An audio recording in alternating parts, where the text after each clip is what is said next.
नमस्कार दोस्तों, राधे राधे, सुप्रभात। कैसे हैं आप सभी लोग? उम्मीद है कि आप सभी लोग अच्छे हैं और एकदम स्वस्थ और मस्त हैं। तो दोस्तों ये ब्लॉग है रविवार के दिन का और खाना पीना सुबह का सब काम हो चुका है और मैं हो चुकी हूँ रेडी। तो दोपहर के लगभग बज गए थे 1:30। सारा काम निपटाने के बाद मैं यहाँ कट कर रही थी नाखून, क्योंकि मेरे नाखून काफ़ी ज़्यादा बड़े हो गए थे। और आप लोग सोच रहे होंगे कि मैं तैयार कहाँ जाने के लिए हूँ, तो बता देती हूँ। मैं जा रही थी जबलपुर, क्योंकि मेरी तबीयत आपको बता ही रही हूँ लगातार हर बार एक बात कि तबीयत ठीक नहीं है, तो मुझे अपना ट्रीटमेंट कराने जाना था। और पिछले 1 महीने से मुझे कुछ ज़्यादा ही परेशानी हो रही है, और परेशानी तो अभी है ही और होगी अभी परेशानी। वही दवा वगैरह चलेंगे तब थोड़ा सा राहत मिलेगी। और आज हमारे चाचा के बेटे यानी सोनू ने गाड़ी खड़ी कर दी है यहाँ पर। तो देखिए, धूप काफ़ी तेज़ निकली और इतनी बेतहाशा गर्मी, इतनी गर्मी थी उस दिन कि मैं बता नहीं सकती। और जबलपुर जाके तो लग रहा था कि जैसे हम लोग भट्टी में घुस गए हैं, और भी ज़्यादा हालत हमारी ख़राब हो चुकी थी। तो चलिए, जो छोटे मोटे काम है वो निपटा लेते हैं और चलते हैं। और यहाँ सामान देखिए, एक बैग ये है, एक हैंड पर्स ये है, और एक बैग यशी का हो गया है, और अभी एक थैला भी है। थोड़ा बहुत सामान हो चुका था। और यहाँ मैं देख रही थी कि क्या क्या मुझे ले जाना है। और ये ब्लाउज़ की मैंने चिंदी रख ली है, यानी कटिंग जो होती है कपड़े की, वो रखी है। मुझे ब्लाउज़ पीस लाना था, पर समय ही नहीं मिल पाया कि मैं कोई सामान ले पाऊँ, क्योंकि मेरी हिम्मत ही नहीं हुई। डॉक्टर के यहाँ से आने के बाद मेरी हालत और भी ज़्यादा ख़राब हो गई। तो चलिए, ताला वगैरह लगा दिया। और ना, मेरी बहन के ससुर जी भी आए हुए हैं, तो वो भी मेरे साथ ही निकल रहे हैं। वो सुबह आए थे और अभी हम लोग सब निकल रहे हैं। तो भोले बाबा के कर लेते हैं दर्शन और चलते हैं।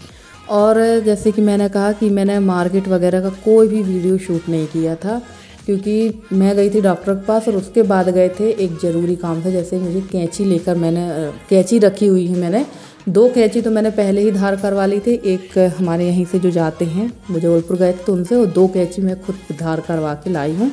और उतने बार में मेरे इतने ज़्यादा हाथ पैर, मेरे पूरे हाथ तक में इतनी स्वेलिंग आ गई थी, इतनी स्वेलिंग कि मैं चलने के लायक भी नहीं रह गई थी। फिर मैंने कोई भी ऐसी चीज़ नहीं खरीदी और ना मैं ख़रीदारी करने गई, क्योंकि मैं गई थी ट्रीटमेंट के हिसाब से। तो चलिए, यहाँ पर बैठ जाएंगे, क्योंकि यहीं पर बैठे होंगे मेरी बहन के ससुर, मेरे पापा जी, सभी लोग यहाँ बैठे हुए हैं। तो यहीं से फिर बस पकड़ लेंगे। और लगभग टाइम हो गया था 1:45 का। 2:10 पे बस है, और हमारे यहाँ से जबलपुर के लिए हर आधे घंटे में बस रहती है, शाम को 5 बजे तक, और सुबह 7 से शाम को 5 बजे तक। और यहाँ रखे हुए हैं गणेश जी, तो गणेश जी के भी दर्शन करवा देते हैं आपको। और ये है हमारी आद्या दीदी, और ये है हमारी आरू, दोनों यहाँ पर खेल रही थी। और आद्या ने तो पूरा पानी में हाथ ही डाल दिया था। वैसे ही भगवान की पूजा के लिए जल रखा हुआ था। और बच्चों की ये शरारत देखकर ना बड़ा अच्छा लगता है। और अब आद्या चलने लगी हैं, तो इनको चलने, दिन भर चलती हैं। और चलने के साथ साथ ऊधम भी थोड़ा सा बढ़ गया। वैसे ना, इस लड़की की एक विशेषता बहुत अच्छी है कि ये बिल्कुल भी ऊधम नहीं करती है, और ये जो भी बात आप इससे बोलेंगे उस चीज़ को ये मानती भी है। तो चलिए, यहाँ पर ये दरवाजे खोलने का प्रयास कर रही थी। और यहाँ बैठे बैठे हम लोग को काफ़ी ज़्यादा समय भी हो गया था। बस काफ़ी लेट आई थी, लगभग 25 मिनट बाद। और इनकी जो ये स्कूटर आई हुई है नानी के यहाँ से, तो बस ये स्कूटर में बैठ के यहाँ पर मस्ती कर रही थी। और सबसे अच्छी बात यह कि मैं किसी भी टाइम, रात में, दिन में, दोपहर में, कभी भी वॉइस ओवर करूँ, मोबाइल घंटी ज़रूर बजना है। और मैं इस चीज़ से काफ़ी ज़्यादा परेशान हो जाती हूँ। और जब सामने वाला फ़ोन कट कर रहा है, तो जब कॉल कर रहा है उसको ये समझ जाना चाहिए भाई कि ये कुछ काम में व्यस्त हैं या अभी फ़ोन उठाने की कंडीशन में नहीं है। पर सबकी समझ एक सी नहीं होती है, लगातार फ़ोन करते रहते हैं। तो कभी कभी मुझे ना अपना मोबाइल फ़्लाइट मोड में डालकर वॉइस ओवर करना पड़ता है। तो चलिए भैया, यहाँ पर तो ये लोग खेल में लगी हुई हैं, और मेरी तो हिम्मत यहीं से घटने लगी थी धूप देखकर। और सारा काम घर का करके निपटा कर अगर आप कहीं जाते हो तो और भी ज़्यादा आलस आने लगता है। तो चलिए, अब चलते हैं, बस का नज़ारा दिखाते हैं आपको। और ये देखिए, बस में इस कदर भीड़ थी, एक भी, इतनी बड़ी बस थी ये, एक भी सीट खाली नहीं थी इसमें कि एक सीट आपको खाली मिल जाए। जैसे तैसे बहन के ससुर को सामने बैठा दिया है, और मैं और यसी खड़े थे। बाद में हम लोगों को, हमारी जो तहसील है वहाँ से हम लोग को सीट मिल गई थी। वो भी ऐसे बैठ के गए थे कि मैं जिनके साथ में बैठी हुई थी ना, लोग मुझे कहते हैं मैं मोटी हूँ, पर मैं जिनके साथ बैठ के गई थी, 3 की सीट में वो दोनों बैठी थी और साइड में मुझे बैठा दी था। और ये लास्ट में मैंने ना बगल वाले से सीट एक्सचेंज की कि भैया मुझे यहाँ बैठ जाने दो, क्योंकि मैं बैठ नहीं पा रही थी बिल्कुल भी। और वो जो 2 मोटी महिलाएं थी ना, उन लोगों ने तो समझो मुझे बैठने ही नहीं दिया। एक पैर से बैठे बैठे मेरी हालत ख़राब हो गई। और सबसे अच्छी बात ये थी कि ये जो लड़का था ना, वो दुबला पतला था, वो मेरी जगह पे एडजस्ट हो गया और मैं उसकी जगह पे आकर इत्मीनान से बैठी। और ये सीट हम लोगों ने एक्सचेंज की थी बरेला से। और ये देखिए बस का आलम ये है। और उसके बाद जबलपुर पहुंचते ही सारी जो बस थी वो पूरी खाली हो चुकी थी, क्योंकि ना ये देखिए बहन के ससुर यहाँ निकल चुके हैं। और उसके बाद यहाँ आकर मैं ऐसे थके बैठी थी, मुझे लग रहा था जैसे मैंने पता नहीं कितना ज़्यादा वर्कआउट किया है, ऐसे थक कर बैठी थी। क्योंकि एक तो बस में भयंकर भीड़ थी, खड़े होकर भी आए, आधी मतलब 7-8 किलोमीटर का सफ़र खड़े होकर किया। उसके बाद जो बगल में 2 लोग बैठी हुई थी, उनकी वजह से बैठते भी नहीं बना।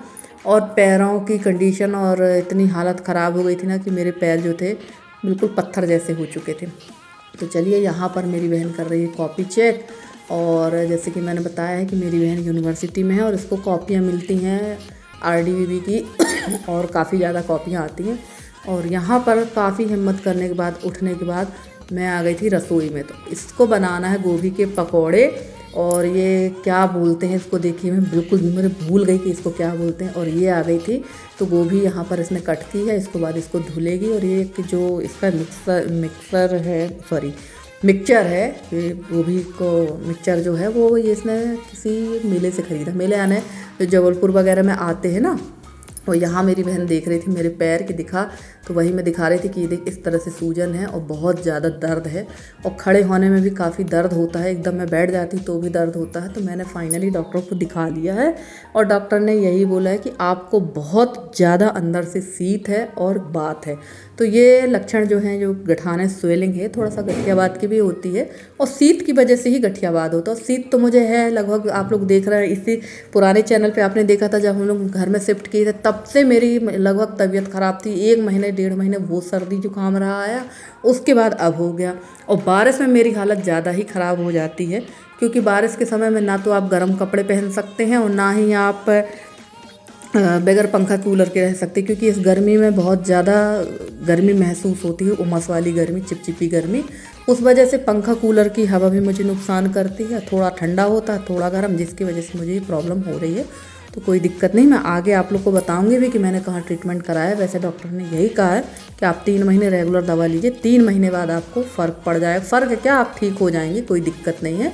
और थोड़ा सा जो मेरी प्रॉब्लम थी, जो मैंने आपको बताया था कि मुझे 10-10 दिन में भी प्रॉब्लम हो रही है, तो वो भी थोड़ा उसका ट्रीटमेंट चलेगा। बट जो कंडीशन है उसमें कोई छेड़खानी नहीं की जा सकती। बस थोड़ा सा मेरी यूट्रस में भी प्रॉब्लम है, यानी स्वेलिंग है, जिसकी वजह से ये प्रॉब्लम ज़्यादा। तो चलिए पकौड़े बन गए थे और यहाँ पर सबसे पहले टेस्ट करने को दिया गया है मेरी बहन के श्रीमान जी को। तो वो यहाँ टेस्ट कर रहे थे और तशी हमारी बता रही है, एक्सप्लेन कर रही है कि कैसा बना। और तशी जो है खाने पीने के मामले में नंबरी है। और मेरी बहन के यहाँ कोई भी चीज़ ना रिपीट नहीं होती, कुछ ना कुछ नया ही ट्राई होता है। उसका भी एक कारण ये है कि खाने के शौकीन हैं इनके घर के सभी लोग, कुछ ना कुछ इनके यहाँ अलग ही ट्राई होता है।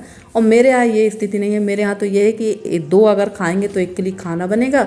और फिलहाल तो मेरी भी काफ़ी सारी चीज़ें बंद हो गई, काफ़ी सारी चीज़ें बंद वो हुई हैं जिससे मुझे नुकसान है। सबसे पहले तो मेरी खटाई बंद हो चुकी है। तो वैसे भी मैं खटाई नहीं खाती हूँ, बहुत लिमिट खाती थी। मैं टमाटर ज़्यादा खाती थी, वो भी अभी मुझे लिमिट कर दिया गया है कि टमाटर भी आपको लिमिट ही खाना है। चटनी वगैरह भी अभी मेरी सारी बंद है जब तक कि मेरी दवाइयाँ चलेंगी। उसके अलावा गुड़ भी मुझे नहीं खाना है और तीखी लाल मिर्च वगैरह। और इमली अमचूर का सेवन तो वैसे भी मैं नहीं करती थी, आप लोगों ने देखा। अब टमाटर भी बंद करना है मुझे कुछ दिनों के लिए। तो कोई बात नहीं, अगर हम स्वस्थ रहेंगे तभी मस्त रहेंगे, तभी खा पी पाएंगे। स्वस्थ नहीं रहेंगे तो हम फिर कोई कुछ नहीं कर सकता है। अपना परहेज हमें खुद करना। और यहाँ पकौड़े बन के ख़त्म हो गए थे और मुझे नहीं ज़्यादा पसंद नहीं आए, या ये कहें कि मुझे ना बहुत ज़्यादा मिर्च लग रही थी उसमें। इस समय मुझे ना मेरी जीभ पता नहीं छाले है या जो भी है, तो मिर्च बहुत है। यहाँ मैंने बेसन घोल लिया है और इसमें डाल दी थी मैंने हरी धनिया, हरी मिर्च और प्याज और बेसिक मसाले, हल्दी, धनिया, मिर्ची और थोड़ा सा जीरा और अजवाइन। इसके बाद हम लोग बनाएंगे यहाँ पर बेसन के चीला। और बारिश जो है बाहर ऐसी झमाझम वाली बारिश हो रही थी, ऐसी बारिश हो रही थी। तो मेरी बहन कह रही थी बहुत सही टाइम पे चीला बने हैं, सभी लोग चीला ही खाते, क्योंकि बारिश में चीला पकौड़े खाने का मज़ा ही कुछ और होता। और वैसे मेरी बहन बोल रही थी कि तुम्हारे लिए मैं बना देती हूँ पकौड़े, पर मुझे पकौड़े खाना नहीं था। मन नहीं हो रहा था। और वैसे भी मुझे ज़्यादा पकोड़े वगैरह पसंद नहीं आते हैं, मैं बहुत लिमिट ही खाती हूँ।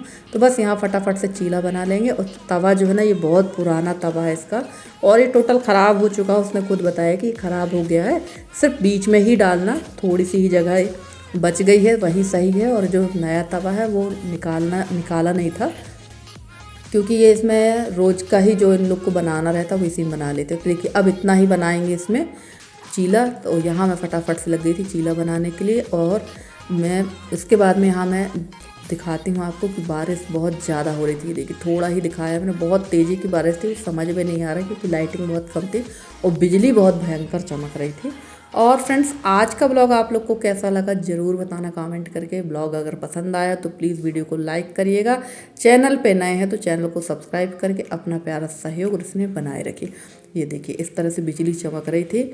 और यहाँ पर अब बहन आ गई थी मैं चीला बनाने के लिए। उसने कहा मैं बना रही हूँ, तुम खाओ, क्योंकि टाइम हो गया था रात को 9 बजे का।